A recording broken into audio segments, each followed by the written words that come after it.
ce live, on a commencé à créer un rythme mensuel pour échanger autour de la tradition amérindienne, Sylvie, sur l'année 2018.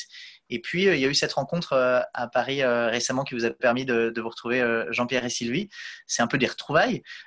Comment ça va aujourd'hui? Sylvie?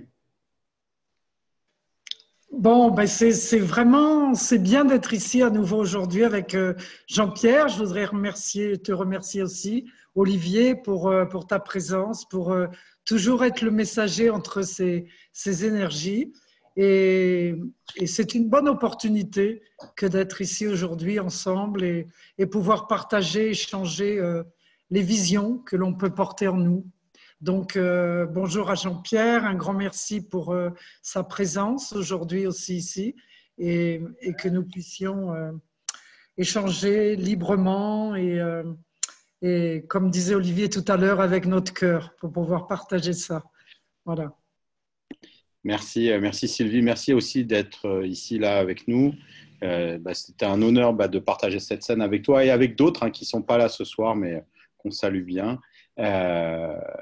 Et qui on avait passé cette soirée extraordinaire et c'est vrai que moi je connaissais pas les réflexions que tu avais au sein de la Sweet Eagle Tribe et qu'il y avait énormément de liens entre la façon de voir les choses dans ces traditions amérindiennes et dans ce qui m'inspire aussi et donc c'est très bien qu'on puisse avoir cet échange organisé par Olivier pour poursuivre la création de ces liens et qui dans l'espace, dans le temps et dans les façons d'agir peuvent vraiment nous renforcer pour accélérer cette transition. Bon, merci à vous deux. En fait, on est plus que trois. Les échanges commencent sur Facebook. C'est des moments live. Je vais commencer à vous poser quelques questions. Et puis, si jamais vous avez, vous, internautes, des réactions à partager avec Sylvie et Jean-Pierre, on sera heureux d'ouvrir la conversation. Cette conversation, du coup, elle a commencé il y a quelques semaines où on s'est rencontrés du coup sur la thématique du rêve.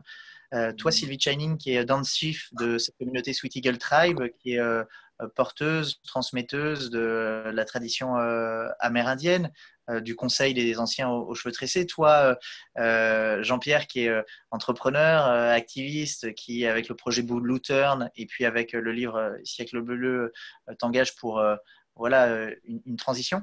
Quelle est la place du rêve dans vos vies, dans vos activités? On commence par qui? Allez, vas-y, Sylvie. Vas-y. Le rêve, en fait, dans cette sagesse que je transporte, c'est en fait un petit peu la manifestation, pas un petit peu en fait, c'est la manifestation de notre cheminement.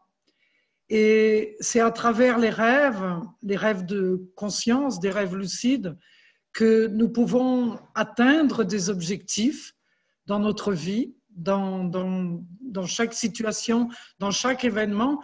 Et ce sont des lieux, on pourrait dire, les rêves sont des points de repère que l'on peut aller retrouver, à travers lesquels on peut se communiquer pour cheminer et avoir une marche à suivre dans ce que nous voulons réaliser. Les rêves, en fait, c'est vraiment des points de reconnaissance de ce que nous sommes et de ce que nous voulons amener dans notre vie et sur Terre. Donc, c'est absolument nécessaire de dissocier les rêves parce qu'il y a plusieurs types de rêves. C'est important de les dissocier pour savoir si au départ ce sont des rêves personnels, si ce sont des rêves sacrés, si ce sont des rêves qui sont voués à un collectif ou si ce sont des rêves planétaires qui ont été amenés par une connaissance, une autre connaissance, on pourrait dire une autre intelligence. Donc la part des rêves dans une vie, c'est fondamental parce que c'est ce qui soutient tout notre univers, tous nos projets de vie qui va du personnel au collectif. Merci Sylvie. Je me retrouve complètement dans ce que tu dis. Enfin, pour moi, le rêve, c'est déjà un état d'être. Quand on dit, moi, souvent, j'ai été qualifié de rêveur. J'ai toujours vu ça comme un compliment, on va dire, même si parfois ça m'a joué des tours. Mais c'est d'être dans cet état un peu enchanté de rêve lucide dans la journée où on essaye de vivre en faisant fi des contraintes du réel, même si elles sont là, et d'essayer d'imaginer les choses dans lesquelles on peut avoir le maximum de plaisir pour soi et pour le collectif ou le planétaire, et d'être dans cet état d'enfants où on oublie les contraintes parce que les enfants rêvent beaucoup parce qu'ils ne connaissent pas les contraintes, et nous après on se construit tout un tas de murailles en fait dans notre vie, et si on bâtit à partir de ces murailles on ne crée plus rien, alors que cet état de rêve, on part juste de nos envies pour soi et pour le monde. Et quand on est dans cet état-là, ça nous met dans un état de créativité et de joie qui est absolument fondamental si on veut changer les choses. Et puis après, il y a un rêve, on va dire, plus... donc là, c'est un rêve de projection qui va essayer d'habiter le futur, en tout cas de peupler d'intentions de ce type. Il y a les rêves qui nous arrivent la nuit et qui viennent au contraire nous donner des clés pour cheminer et accomplir peut-être les rêves lucides du jour, ou accomplir on va dire des plans planétaires que d'autres aussi ont souhaité. Et moi, je suis beaucoup à l'écoute de mes rêves la nuit, comme des guides. Et puis, il y a aussi des signes qui nous apparaissent dans la journée. Et donc, moi, j'ai toujours beaucoup puisé là-dedans. C'est une énergie de vie incroyable et une énergie créative incroyable. Et par rapport à ce que tu disais, Sylvie, c'est vrai que ces différents plans-là, plus les rêves, on va vers quelque chose qui concerne l'ensemble de l'humain ou l'ensemble du vivant, plus ils ont de chances de se réaliser parce qu'ils viendront rencontrer d'autres champs d'intention et qui viendront les renforcer.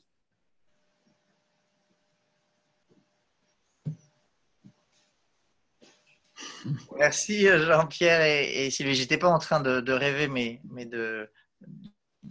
d'œuvrer avec la technique de là où je peux. Vous êtes des rêveurs. Vous êtes aussi du coup des entrepreneurs, des auteurs, des innovateurs.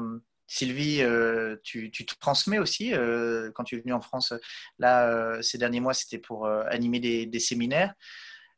Vous êtes aussi ce qu'on pourrait qualifier des écologistes. En quoi est-ce que notre époque, et notamment les enjeux écologiques, appellent selon vous une nouvelle relation à soi, à la Terre et à ce qu'on peut appeler Gaïa? Jean-Pierre, est-ce que tu veux commencer cette fois? Oui, je peux commencer. Moi, ça fait 25 ans ou un peu plus que je m'intéresse plus que je m'intéresse, que je suis vraiment, on va dire, plongé dans la compréhension de ce monde et la compréhension de ce qui fait qu'on est dans cette situation écologique actuelle dramatique pour les écosystèmes et puis humains ou non humains. Et j'ai toujours essayé de rechercher les solutions. Et je crois que ce rapport à Gaïa, ce rapport à la Terre, c'est vraiment la base de ce qui ne va pas ou de ce qui a été perdu et de ce à quoi il faut se reconnecter. Et que si on cherche des solutions de nature technique ou institutionnelle ou économique à ces problèmes sans revoir en fait ce rapport qu'on a au monde qui est, c'est pas qu'il est, il est mauvais en soi, c'est juste qu'il n'est pas adapté on va dire à une planète qui est petite et belle, mais aux ressources limitées et à la capacité de régénération limitée, et que aujourd'hui dans son comportement, l'être humain ne tient pas compte de ça. Et donc, si on faisait ce petit réglage qui permettait de nous reconnecter à l'instant présent et plus profondément à la Terre et à tous ses constituants, humains et non humains, on tient quelque chose qui peut changer profondément le mouvement écologique. Et pendant longtemps, le mouvement écologique était considéré comme un mouvement activiste ou un mouvement politique dans lequel on prenait plutôt à partie le système, mais ce système, en fait, il est construit par nous, par nos projections, par nos consommations. Et le problème, ce n'est pas le système, c'est ceux qui l'engendrent, donc c'est l'ensemble des comportements des êtres humains. Et on va dire, revoir ou réactiver ou réenchanter ce rapport qu'on a avec la Terre, c'est quelque chose qui me semble fondamental, sur laquel j'œuvre via ce projet Blue Turn. Siècle bleu aussi, c'est vraiment dans ce roman un des éléments, on va dire, clés. Un des héros est un chaman qui a une relation très particulière avec la nature. Il y a des Indiens Navarro aussi qui sont dans ce roman. Et ces héros-là, ils mettent l'harmonie, ils mettent ce rapport sacré à la nature au cœur de leur expérience.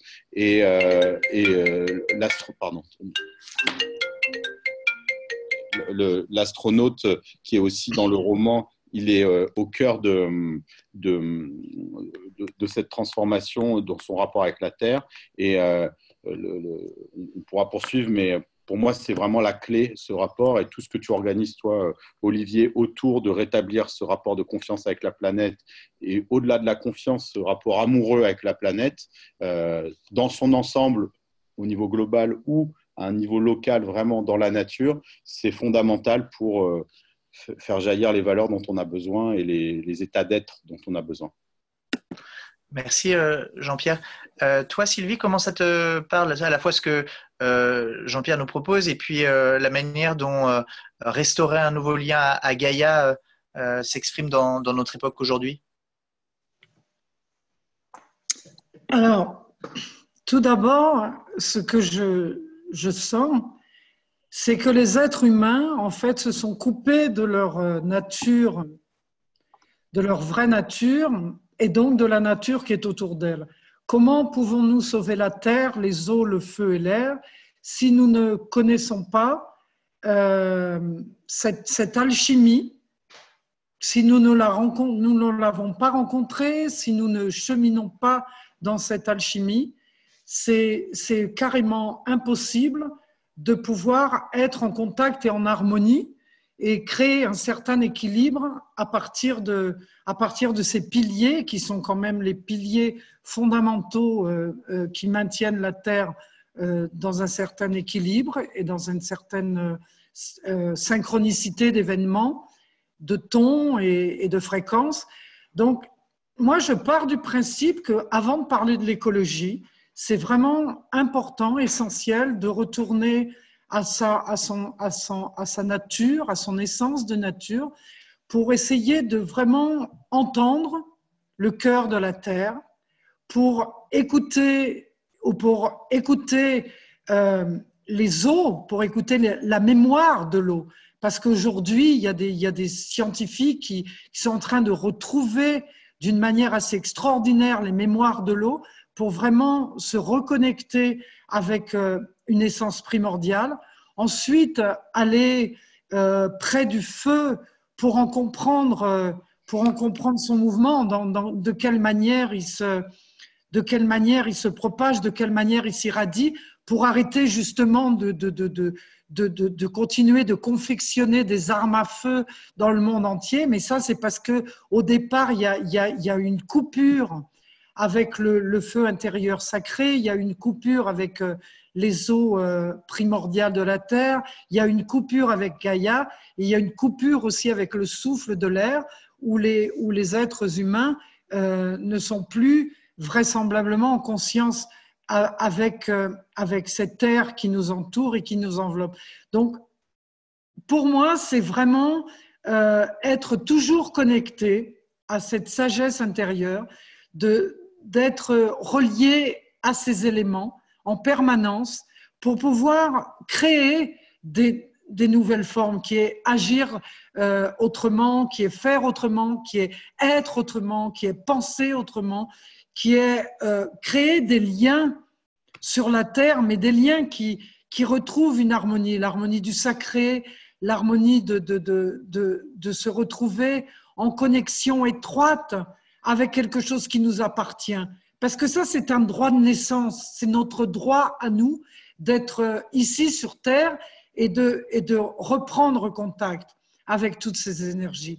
Et ces énergies font partie de nous, d'abord, et ensuite nous les offrons et nous les disposons et nous créons quelque chose qui apporte un lien beaucoup plus beaucoup plus solide pour la Terre. Tout à l'heure, on parlait du rêve et Jean-Pierre disait « je suis un rêveur ».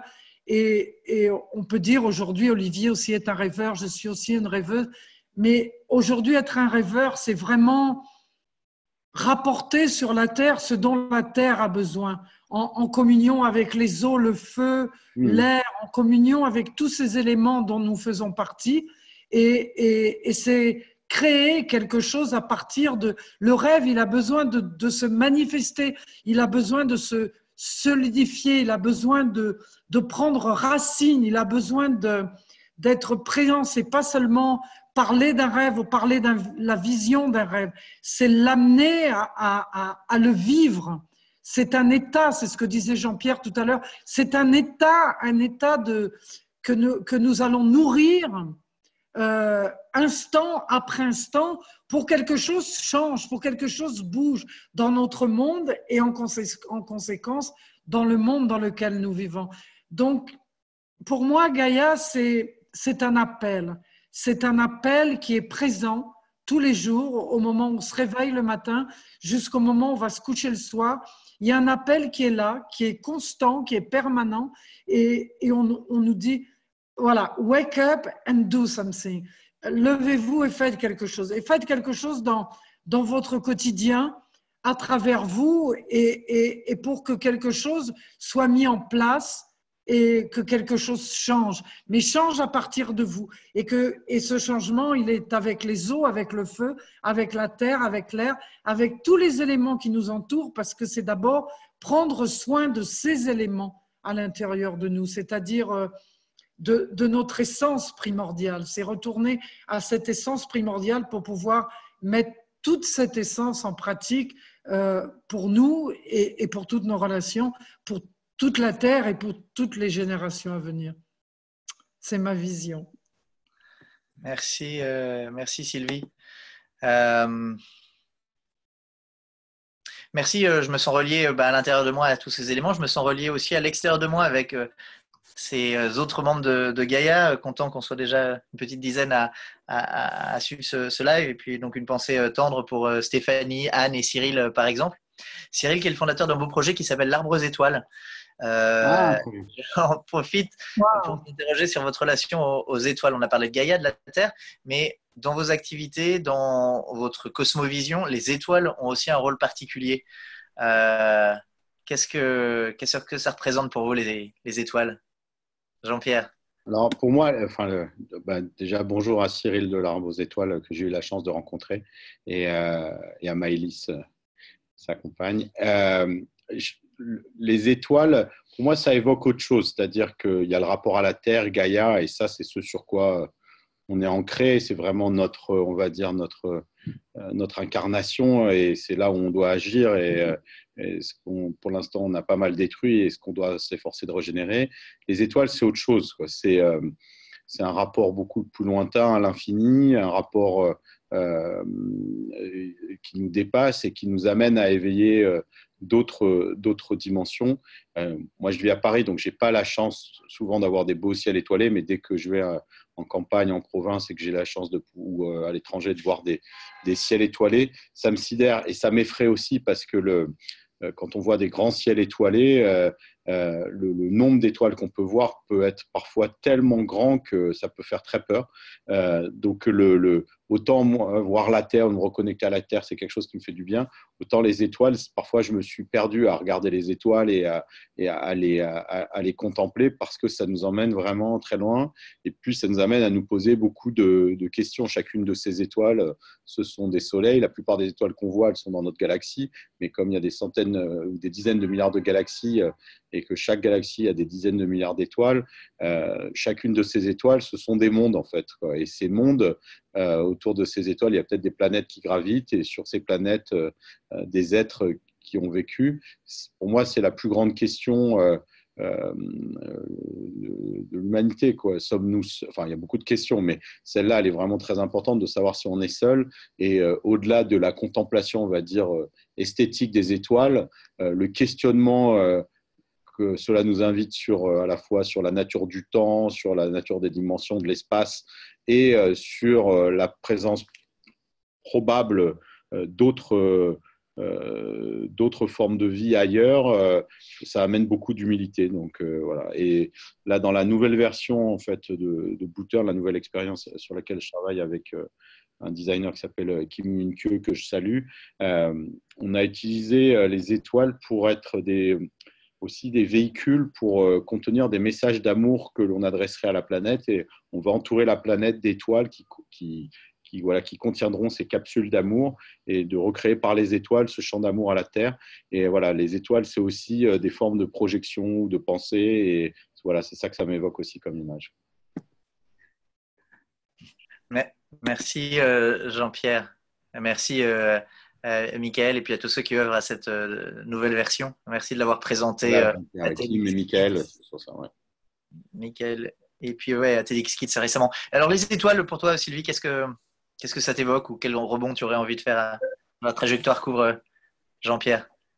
Les étoiles, c'est vraiment le regard tourné vers l'infini, c'est sûr. Et quand Jean-Pierre, il dit qu'on est un peu perdu quand on regarde toutes ces étoiles, c'est vrai, il y a des milliers d'étoiles, et quand on regarde ce panorama, on se dit, en même temps, c'est magnifique, c'est grandiose, c'est infiniment, voilà. Il y a tout ça, et en même temps, il y a beaucoup de traditions. Moi, j'ai étudié avec des Tibétains, il y a beaucoup de traditions, les Mayas aussi, les Toltecs, et puis the Council of the Elders of the Twist Air People.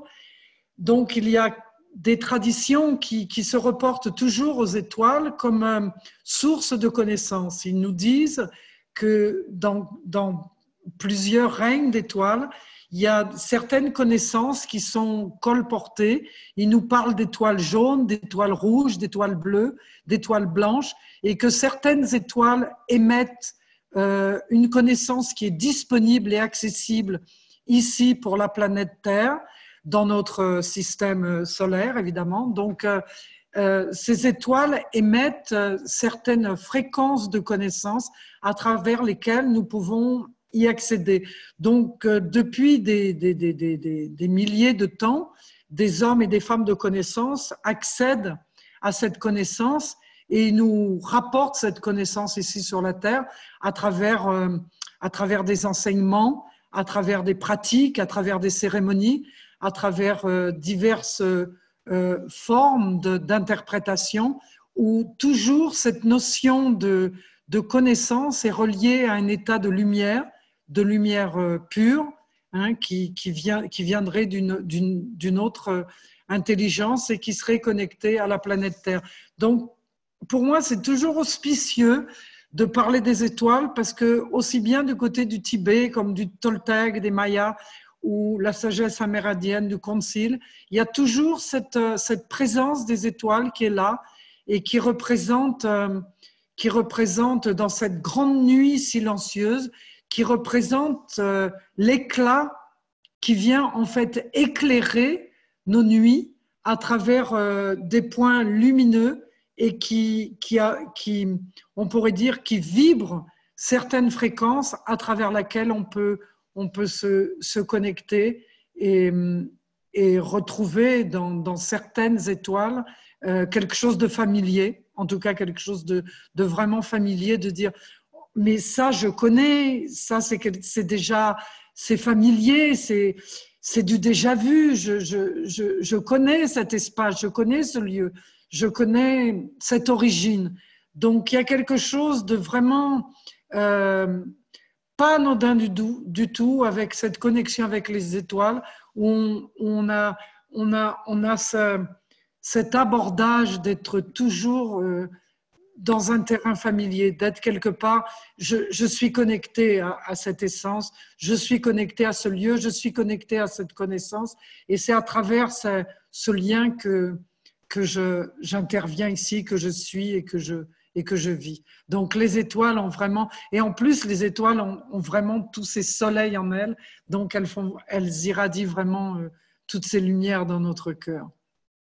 Merci Jean-Pierre et Sylvie. Merci Sylvie pour les ouvertures que tu nous offres, de voir cette lumière dans la nuit. Et puis ravi aussi de profiter de l'occasion parce qu'il y a Isabelle Motoros qui vient de nous rejoindre, qui a un formidable lieu dans les Cévennes, le domaine d'Ozas, les Cévennes qui font partie maintenant des parcs naturels pour regarder les étoiles qui ont été reconnus comme tels.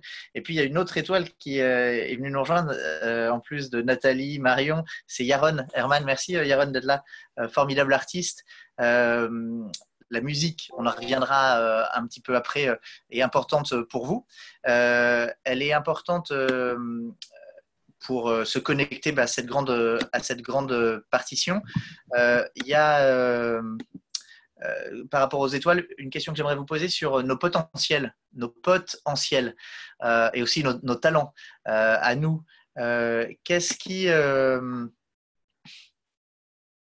qui, selon vous, fait qu'on a besoin de nouveaux talents pour cette nouvelle Terre, de guerriers d'un genre nouveau pour les combats pacifiques qu'on a à mener? Tu as parlé de ton roman Siècle bleu. Bah oui, il y a des héros d'un nouveau genre, multi-visages, multifacettes. Toi, dans la tradition que tu portes, que tu transmets, Sylvie, les Rainbow Warriors sont aussi des personnages importants, singuliers. Quel type de talent, quel type de guerrier pacifique, guerrier de lumière, vous pensez que notre époque a besoin? Jean-Pierre. En fait, notre époque, elle a besoin d'activateurs aujourd'hui. Ces activateurs, ils ne peuvent pas être mués par les mêmes énergies que les activateurs d'avant.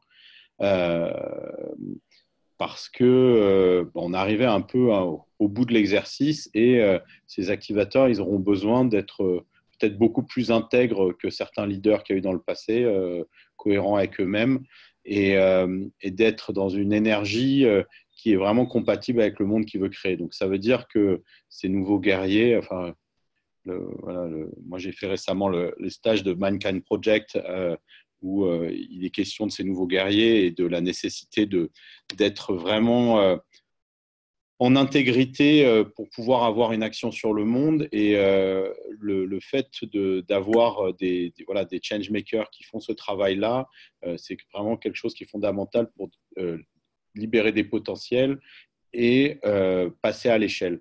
Et aujourd'hui, on voit qu'il y a de plus en plus de gens qui ont cette espèce de douce énergie, c'est-à-dire un équilibre entre énergie masculine et énergie féminine. Quand on dit nouveau guerrier, ça ne veut pas dire forcément que des hommes, évidemment, et de ces équilibres entre ces énergies et cette intégrité qui va avec une vision, qui va avec le rêve, une capacité d'action et aussi une capacité à naviguer et comprendre le monde. C'est-à-dire que si notre seul mode d'action, c'est de détruire le monde ou sans le comprendre ou pas comprendre les réserves qu'ont les gens qui ont justement des problèmes pour pas aller de l'avant, c'est nécessaire d'avoir aussi des guerriers qui sont pas juste des destructeurs, mais qui sont des bâtisseurs et puis qui sont dans l'empathie et qui comprennent que la plupart des gens qui tiennent le système aujourd'hui, ils sont là un peu par des chemins de vie et ils seraient prêts à rejoindre les renforts. Donc, il faut beaucoup de bienveillance à l'égard du système qu'on veut changer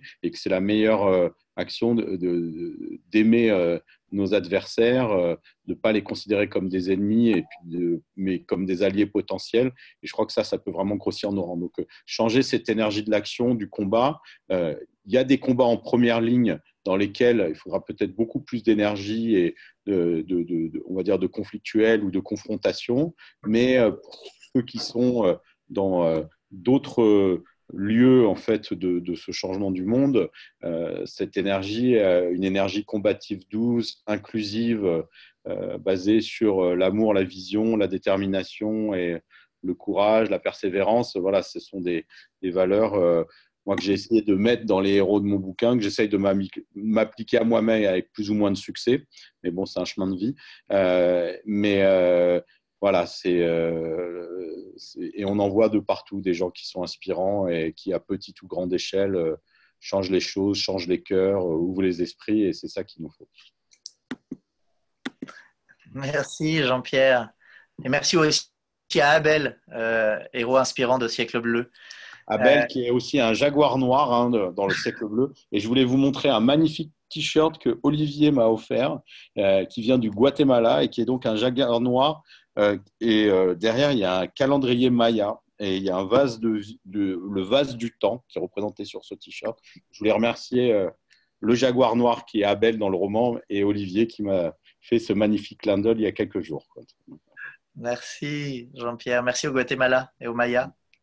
Ces héros d'un nouveau genre, qu'est-ce qui t'inspire? Ou ces héroïnes d'un nouveau genre, qu'est-ce qui t'inspire, Sylvie? Alors, moi, je rejoins beaucoup ce que vient de dire Jean-Pierre, ça c'est sûr, 100% avec lui sur tout ce qu'il vient de dire. Et ce que je perçois au long de mon cheminement de vie depuis une quarantaine d'années où j'enseigne, où je suis enseignée aussi, ça c'est sûr, mais dans tout ce que je fais depuis 40 ans, dans tout ce que j'observe, dans tous les pays du monde où je vais,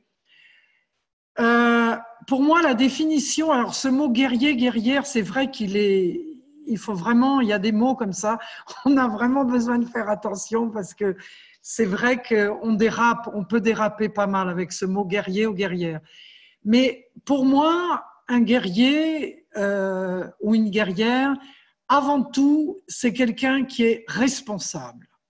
Quand on commence à rentrer dans toutes les traditions, qu'elles soient de l'Est à l'Ouest, du Sud au Nord, toutes les traditions parlent de la responsabilité. Un guerrier, c'est un homme ou une femme responsable. Responsable de sa vie, responsable de ses actions, responsable de ses attitudes, responsable de ses comportements et responsable de toutes les choses qu'il va amener dans sa vie pour lui et pour toutes ses relations.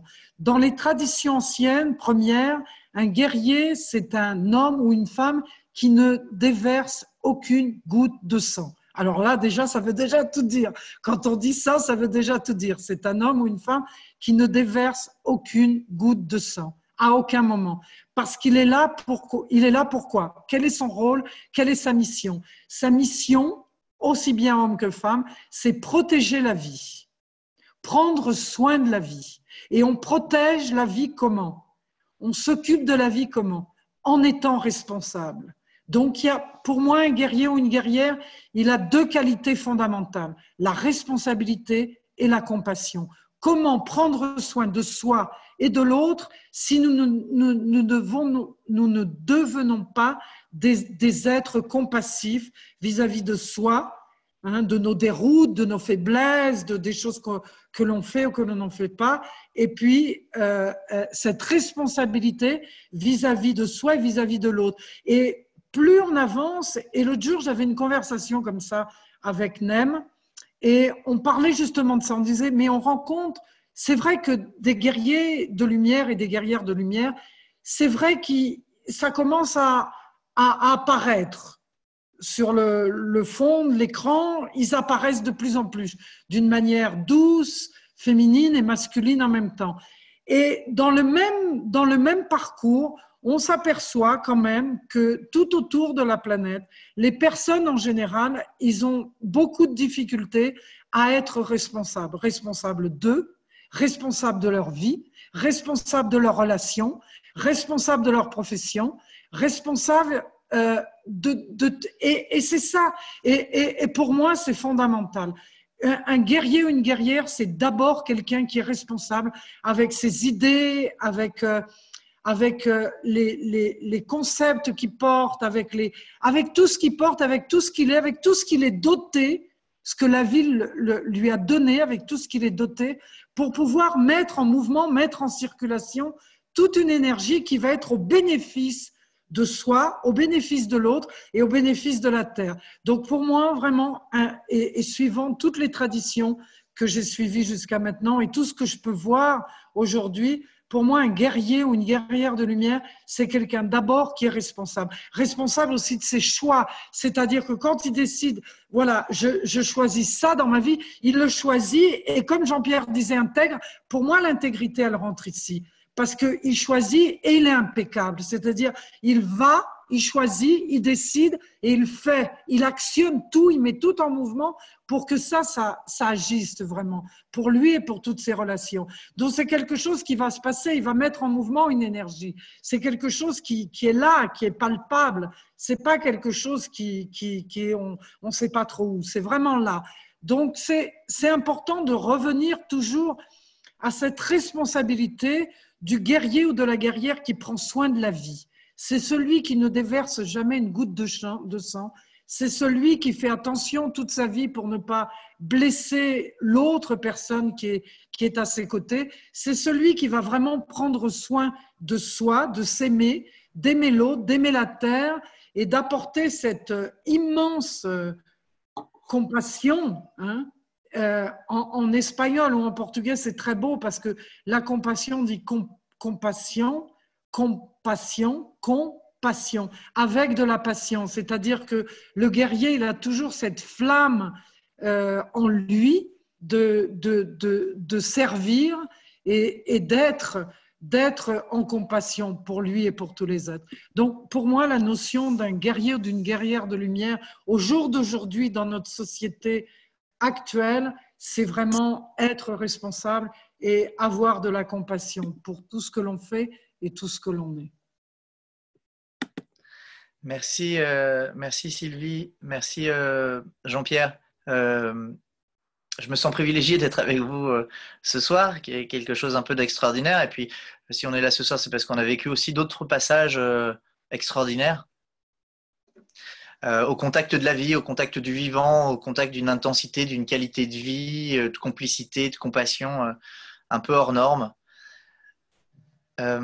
Cet extraordinaire, ce hors norme, j'ai senti qu'il avait pu être aidé aussi par des rituels, par des espaces-temps ritualisés, avec une intention, avec un cadre, que ce soit avec la danse de l'aigle, par exemple, qui est un événement majeur de rassemblement de la Sweet Eagle Tribe, ou que ce soit avec les rituels que tu racontes dans Siècle Bleu, ou même l'effet du l'Overview Effect avec Blue Turn.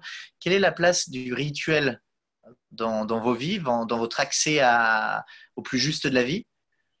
Et puis, sur ce mot de note juste, quelle est la place aussi de la musique dans ces rituels pour vous? Je sais que vous êtes tous les deux des amoureux de la musique. Rituel et musique, quel rôle ça a pour vous? Jean-Pierre. J'ai pas été éduqué avec des rituels. J'avais pas, voilà, on n'a pas été une famille très religieuse, moi. Et donc, moi, j'ai vécu longtemps sans rituel.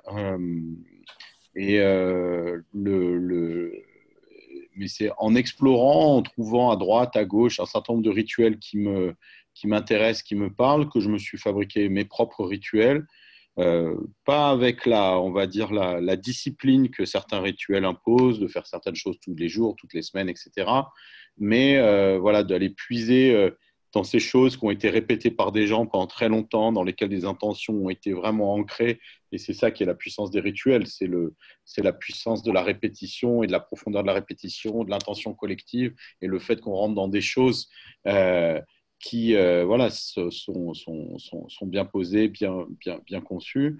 Et moi, ce qui m'intéresse en fait dans les rituels, c'est de créer des nouveaux rituels en fait, dedans, en tout cas au départ pour moi.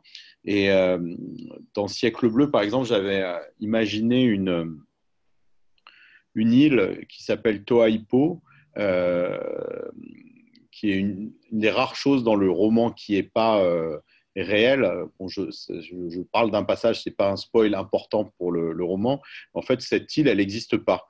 C'est une île du Pacifique dans laquelle une tribu aurait imaginé un rituel pour former les adolescents, hommes ou femmes, avant le passage à l'âge adulte, pour qu'ils apprennent à vivre avec les dimensions finies de leur île. Et donc, dans ce livre, l'héroïne qui s'appelle Lucie étudie les peuplades du monde entier et étudie l'économie dans les mondes finis et étudie en fait les territoires qui seraient parvenus à justement arriver à adapter son comportement économique et son comportement aux dimensions finies de ça.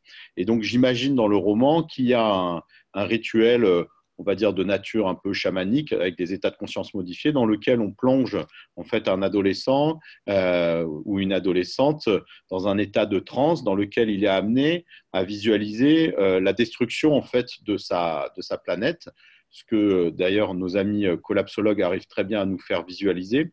Mais après avoir amené les gens au bord du précipice de voir leur île ou leur territoire, on va dire, s'effondrer, là, au sens collapsologiste du terme, ils ramènent en fait dans cette visualisation l'adolescent ou l'adolescente pour lui montrer la beauté en fait de leur île, quoi, et de la nécessité de la préserver. Et en fait, dans ce rituel chamanique qui n'existe pas, ces adolescents reviennent à la vie avec quelque chose qui les marque au fer rouge, mais qui aussi les marque au fer bleu, enfin, si je puis dire, c'est-à-dire un fer du rêve pour les enjoindre vraiment. Et le fait d'avoir marqué ces personnes-là avec ce rituel, eh ben, ils se comportent différemment.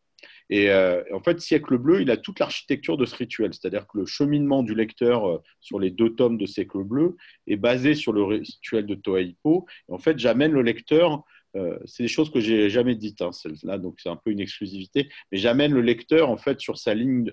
Tout le roman, il est construit sur la ligne de partage entre le bien et le mal, et tous les héros, dans leur cœur, ils peuvent basculer d'un côté ou de l'autre, et le monde peut basculer d'un côté ou de l'autre, et le lecteur, surtout, chemine sur cette ligne de crête, et un peu comme ces adolescents, est amené à voir à la fois qu'est-ce qu'il y a de plus beau et de plus dramatique, et le livre se termine par justement un de ces chocs, quelque chose de très profondément triste, mais aussi quelque chose d'absolument merveilleux, qui fait que dans le roman, le monde après cet électrochoc positif et négatif qui se produit ne peut plus être le même, mais c'était ça que je voulais faire vivre au lecteur.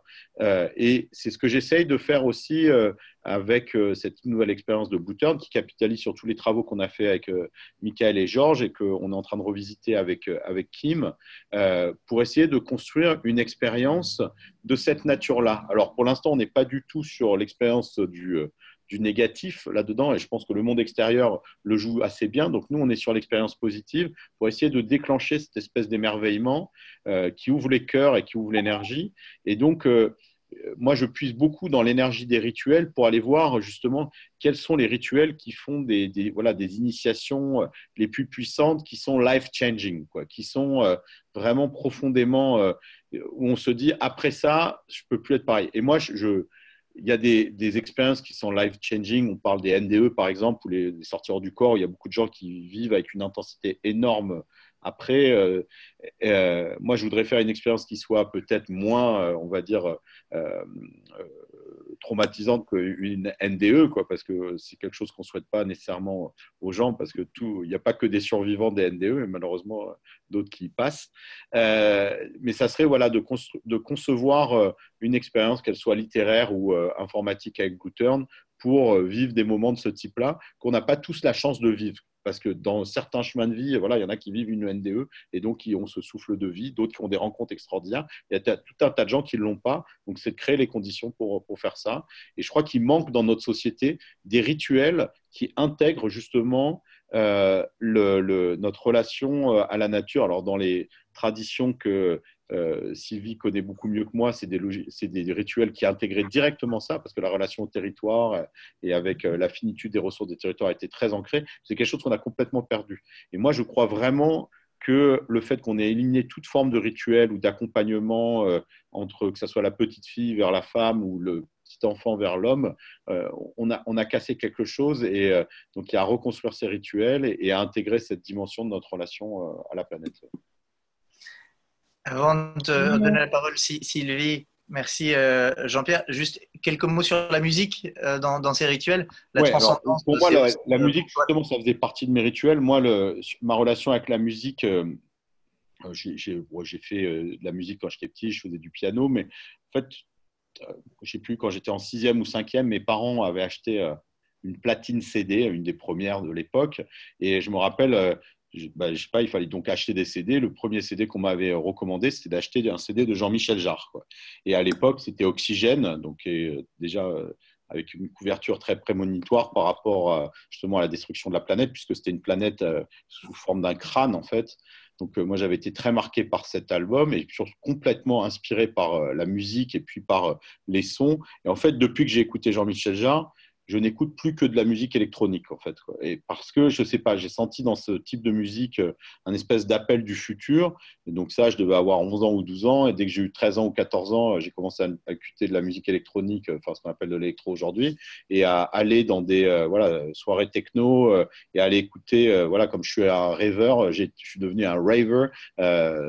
Et voilà, j'ai passé énormément de temps à écouter de la musique et c'est ça qui me transporte. Et pour moi, la musique, c'est un activateur énorme de vibratoire pour créer justement des communautés synchrones. Et ça, je pense que ça résonnera beaucoup avec ce que Sylvie va nous dire. Et donc, ce sont des rituels païens, hein, des fêtes électroniques, mais où vous voyez des foules de plusieurs milliers de personnes qui vibrent à l'unisson, qui n'ont pas besoin de se connecter. Et c'est des états où on est, voilà, un peu ailleurs, mais là aussi, et connecté aux autres et sans drogue, hein, parce que la musique suffit à activer ces états de transe. C'est quelque chose, voilà, qui est exceptionnel. Et je puise beaucoup d'énergie là-dedans. Moi, je sais que le soir, quand je suis fatigué, que je dois écrire, eh ben, je me mets voilà, de la musique électronique et ces chants vibratoires, ben, ça me nourrit et ça me donne la force de continuer à travailler tard dans la nuit.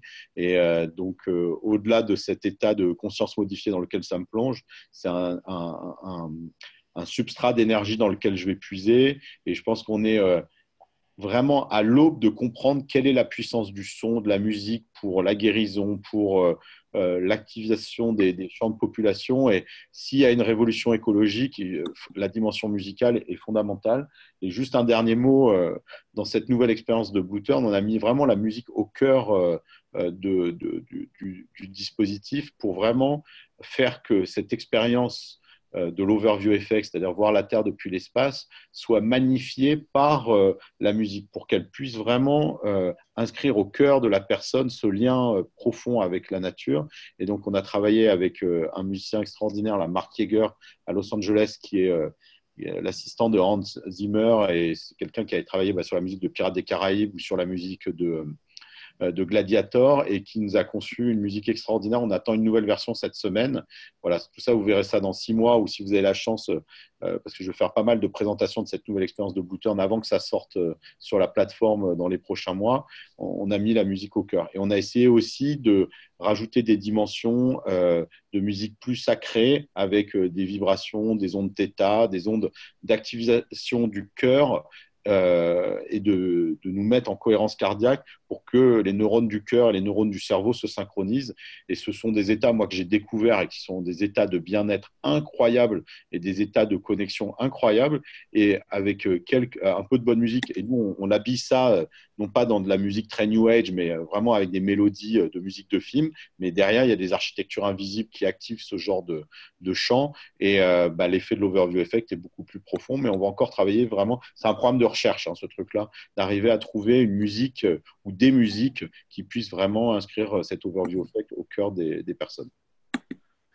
Bon, merci Jean-Pierre, merci à la biodiversité présente ici, d'essais, d'expérimentation, de dons aussi, puisque Blue Turn est un projet qui est gratuit, en accès. Chère Sylvie Chining, la place des rituels et de la musique pour se connecter à la vie.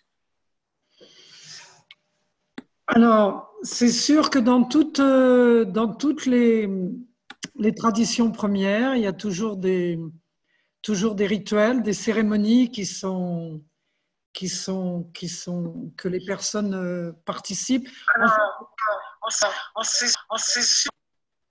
Ça a coupé là. Dans toutes les. C'est bon. Quelque chose qui a coupé là. C'est moi qui ai eu un petit bug technique, mais c'est bon. Dans toutes les traditions, c'est à toi, Sylvie. Donc, mais il y a un écho là, il y a un écho. Non? Normalement, c'est bon. Moi, je t'entends bien. Ok.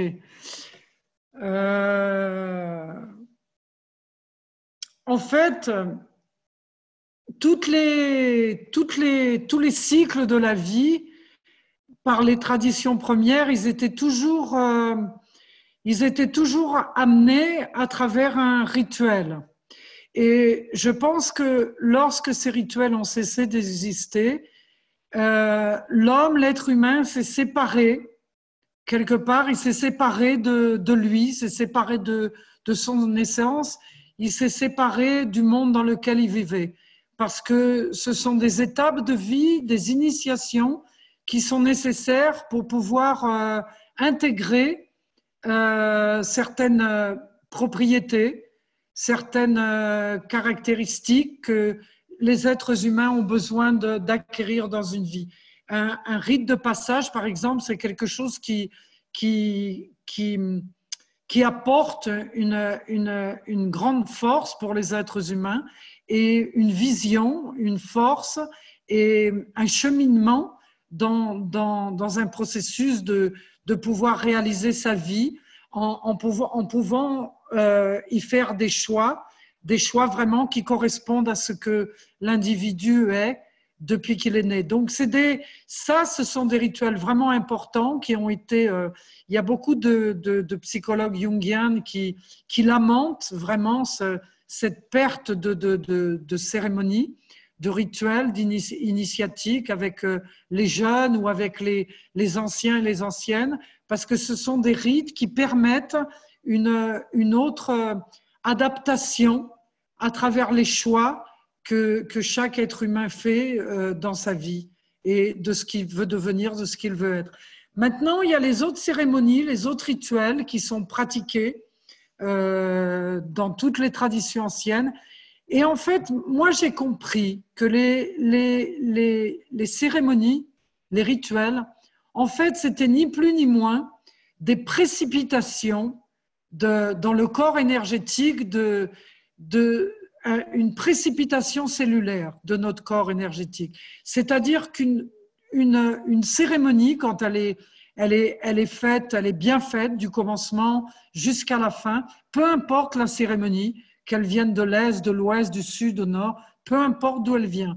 Mais quand elle est faite avec, on pourrait dire, un mode spécifique, un alignement synchronisé à travers toute une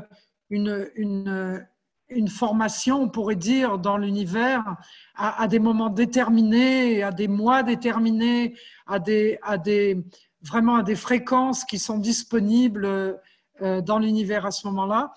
Ces cérémonies et ces rituels, vraiment, elles propulsent les êtres humains, oui, dans un autre état, on peut dire, de conscience, ça c'est sûr, mais pas seulement ça. C'est comme si c'était une propulsion vers d'autres états, vers une ouverture beaucoup plus grande, vers d'autres états qui font que c'est comme s'il y avait une précipitation dans notre corps énergétique, physique et énergétique, qui fait que Jean-Pierre se reportait un petit peu à ça tout à l'heure, mais moi je pourrais accentuer plus largement ça maintenant. Quand il se passe dans une cérémonie ou un rituel cette précipitation au niveau cellulaire, c'est sûr qu'après la cérémonie, dans la vie de tous les jours, il y a vraiment quelque chose qui va se passer. Ce sera avant, pendant et après. La personne n'agira plus de la même manière, elle fera les choses d'une manière différente parce qu'il y a quelque chose au niveau cellulaire dans son être qui a bougé. Ça a bougé de place, ça a changé de lieu et à partir de ce moment-là, il y a des nouvelles formes qui peuvent commencer à se créer pour pouvoir agir dans une vie. Donc, les cérémonies, les rituels sont vraiment fondamentaux. Ils l'ont été depuis le début des temps. Et en plus, c'est une manière aussi d'honorer dans plusieurs pays du monde. On honore jusqu'au jour d'aujourd'hui les processions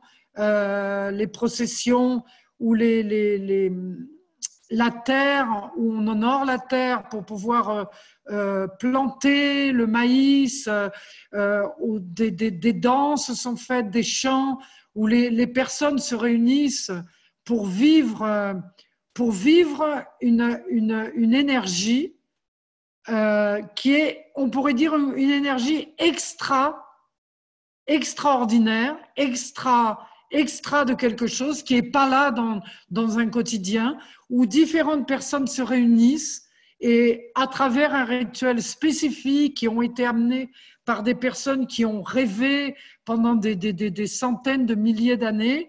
Et ces cérémonies, ces rituels sont vraiment, ils ont une puissance vraiment extraordinaire pour pouvoir modifier les êtres à travers cette précipitation cellulaire. Moi, je le vois bien comme ça aujourd'hui. Mais n'importe quel rituel que ce soit, de n'importe quelle tradition, on ne peut pas dire qu'il y en a un qui est meilleur que l'autre, que voilà, ça ne marche pas comme ça.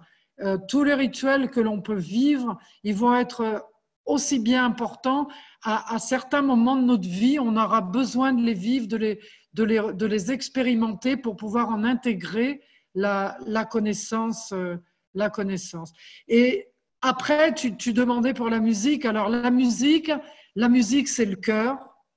Le son est apporté ici sur la terre à travers l'amour.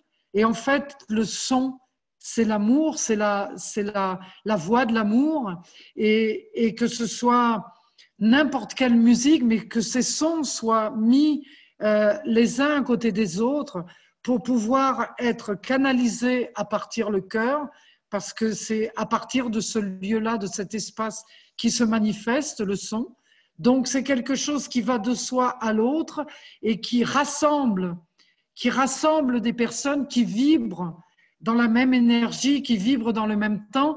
Et là, vraiment, il y a des choses incroyables qui se passent à ce moment-là entre les êtres humains, autour d'un tambour, autour d'un chant, autour d'un power, autour de musique électronique, peu importe où c'est, mais le son, il va toujours trouver la vibration où il doit aller et vraiment, pour la guérison, oui, le son, il agit pour la guérison, il agit pour purifier, il agit pour modifier, pour changer, pour aider, le son, il est là pour moi, le son, il est là pour vraiment ramener les êtres humains au cœur, c'est-à-dire au son du cœur, au chant du cœur, à l'ouverture du cœur.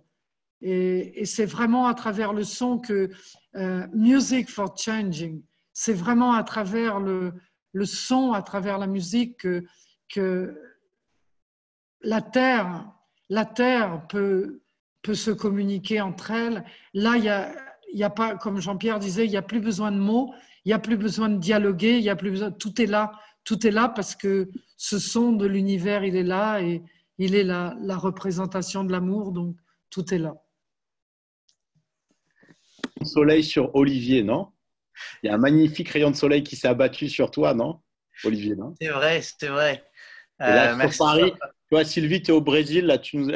Là, je regarde ma fenêtre. Bon, ça m'illume moins que Olivier, mais il y a un soleil incroyable que tu as fait apparaître en 5 minutes. Bravo, quoi. Que nous avons fait apparaître. Ouais, mais... Dans cette énergie de l'amour, merci au soleil, ouais, grand-père soleil qui ne fait que donner. Hein. Oui. Ah, lui, il donne. Oui, là, Olivier, tu es complètement sous les reflets du soleil. C'est magnifique. Sur ces rituels, sur les thèmes de l'écologie qui nous rassemblent aussi, je ne peux pas résister à remercier Joanna Macy, qui est née dans la tradition chrétienne, qui a beaucoup avancé dans la tradition bouddhiste. On a cité les Rainbow Warriors, elle, qui est venue aussi transmettre la prophétie des Shambhala Warriors, et qui a écrit ce livre Coming Back to Life, qui a été traduit en français grâce à nos amis de Terre Éveil, par le titre Rituel pour la Terre, et qui montre comment... de manière tout à fait simple, on peut ouvrir des espaces de reconnexion à soi, à la nature, à tous les êtres de cette biosphère, et puis à plus grand, avec une intention, un cœur, et puis voilà, créer un espace-temps singulier pour activer ces propriétés dont tu nous parlais, Sylvie. Moi, j'ai eu la chance, en plus donc, du travail qui relie, le The Work That Reconnects de Joanna Messi, dans mes activités professionnelles de facilitateur en intelligence collective, de goûter à d'autres rituels, et puis participer aussi à la danse de l'aigle, qui est une cérémonie, un rituel important qui, maintenant depuis plusieurs années, est arrivé en France grâce à la Sweet Eagle Tribe. Et je voulais remercier tous nos frères chanteurs, nos sœurs chanteuses. J'ai été danseur pendant la danse de l'aigle, et c'est vrai que waouh, la musique soutient le rêve. Hein. Merci à eux. Ils reviendront de plein de pays d'Europe, ils reviendront du Brésil cet été. Voilà, c'est des encouragements pour leur préparation, parce qu'ils préparent des chants en ce moment. Et voilà, je suis heureux d'imaginer les douceurs qui m'envoient déjà. Alors justement, j'ai commencé à parler de la danse de l'aigle et puis à de ces événements festifs, musicaux qui nous réuniront sans doute cet été. La période estivale, parfois, est appelée la période des beaux jours. C'est ce que je nous souhaite. Ça sera ma dernière question pour vous ce soir. Si jamais internaute qui nous regardez, je vois que vous êtes un certain nombre, vous avez envie de poser une dernière question après moi à Sylvie Chining et puis à Jean-Pierre, n'hésitez pas. Moi, la dernière question, c'est pour ces beaux jours, quelle invitation vous aimeriez faire à ceux qui nous regardent? Quels conseils ou propositions vous aimeriez nous offrir? C'est un moment particulier, souvent l'été, pour les récoltes, pour aller flâner, pour aller profiter d'activités en plein air, le cœur ouvert. Quel type d'invitation vous aimeriez proposer? Jean-Pierre? Moi, l'invitation que je souhaiterais proposer, c'est les gens cherchent toujours des excuses pour ne pas se mettre dans des états de joie en disant il ne fait pas beau, il fait froid, etc. Là, il va faire beau, il va faire chaud, on rentre dans ces beaux jours. Donc, vous n'aurez aucune excuse de ne pas vous mettre dans des états de joie. Et si tout le monde se mettait dans ces états de sourire, etc., de don, comme tu le disais, comme notre grand-père Soleil, le monde changerait. Donc, profitez de ces jours-là pour tester cet état. Vous verrez que vous vous sentirez beaucoup plus heureux, que les gens autour de vous aussi. Donc voilà, profitez de cette saison et vous verrez que cet état, vous pourrez le prolonger dans les 4 saisons. Il n'y a pas de problème. Est-ce qu'il y a un rendez-vous spécifique pour rire, sourire avec toi cet été, Jean-Pierre? Il y a beaucoup de choses là, mais il n'y a pas de rendez-vous spécifique. Il y a un certain nombre de rendez-vous là qui s'organisent autour de Blue Turn et Siècle Bleu, des conférences. Voilà, il y a toute une série de petits moments. Je sais que le week-end prochain, pas ce week-end là, le week-end prochain, je vais dans le Jura. J'ai jamais été dans le Jura, à Poligny, faire un festival du livre. Donc, si vous êtes dans le Jura, ça sera avec grand plaisir de vous voir là-bas. Et il y aura des randonnées qui seront organisées dans le cadre de ce festival littéraire. Donc, on pourra randonner ensemble. Merci Jean-Pierre. Sylvie, sur les invitations, propositions pour les beaux jours qui viennent. Alors, c'est toujours aussi étonnant ça, parce que nous, on est en hiver, on arrive près de l'hiver ici, et vous êtes en été, donc, mais c'est vrai qu'après l'hiver, on va avoir le printemps et après l'été. Donc, de toute manière, parlons de l'été, puisqu'en août, on sera à la danse de l'aigle en été. Et l'été, en fait, c'est ce que tu disais tout à l'heure, Olivier, c'est la récolte, et en fait, c'est la connexion avec notre feu intérieur, notre feu sacré. Donc, c'est l'extase, en fait, du plaisir. C'est des mois, des lunes à passer dans le plaisir, à cultiver le plaisir sous toutes ses formes que ce soit. Parce que le grand-père Soleil, il est là pour irradier sa lumière, il est là pour faire exploser tout ce pétillement d'amour et de passion dans notre cœur et dans notre corps. Donc, ce sont des mois où on a besoin d'aller...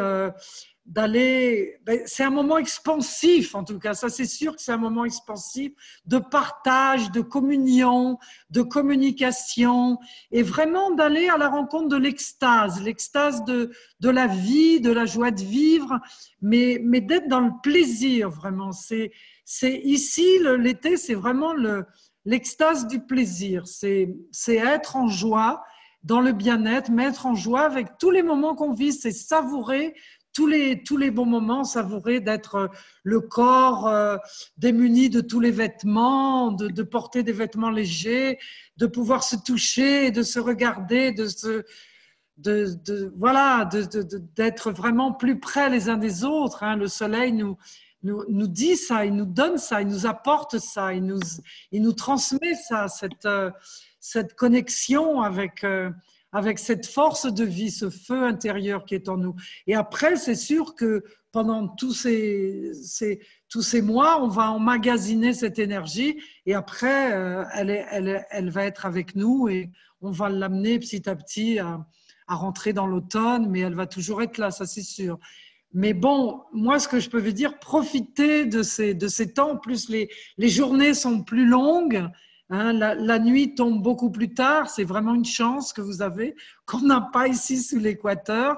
Donc, profitez de ces très longues journées pour faire vraiment beaucoup de choses et toujours dans cette extase de la vie, de nourrir la vie, d'être en vie et de toujours être dans ce mouvement-là. Danser, chanter, aimer, c'est vraiment l'appel de la lumière. Ça, c'est vraiment l'appel de la lumière. C'est joyeux, en tout cas. C'est sûr que c'est joyeux. Alors voilà. Précisément, Sylvie et Jean-Pierre, merci de nous inviter à partager nos joies, à nous connecter à cette joie disponible, à la rayonner voilà, dans un mouvement simple, naturel.